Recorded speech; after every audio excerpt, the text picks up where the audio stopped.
সিলেট ট্যুরের শেষের দিন আমরা যাই শ্রীমঙ্গল লাউয়াছড়া জাতীয় উদ্যানে।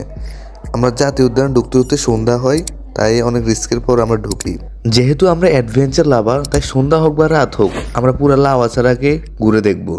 তাই আমরা প্রথমে রওনা দিলাম লাউয়াছড়া রেল স্টেশনের দিকে। রেল স্টেশন ঘুরে দেখে আমি ভাবি নাই যে ওরা এত ভিতরে আদিবাসীদের স্থায়িত্ব বা ওদের বাসাবাড়ি দেখতে যাবে। এত বড় জঙ্গলে সন্ধ্যাবেলা এত গভীরে যাওয়া কারো পক্ষে উচিত না, তাও আমরা গেছি অ্যাডভেঞ্চার লাভার উদ্দেশ্যে।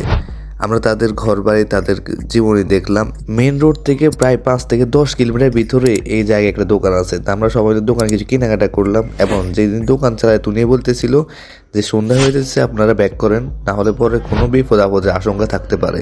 তাই আমরা এই অন্ধকারেই রওনা দিলাম জঙ্গলের মাঝখান দিয়ে। এই জঙ্গলে কিন্তু অতিরিক্ত পরিমাণে বন্য হিংস্র শুয়োর দেখা যায়, তাই অনেক রিস্কি ভাবে আমরা জঙ্গলের ভেতর দিয়ে রওনা দিলাম।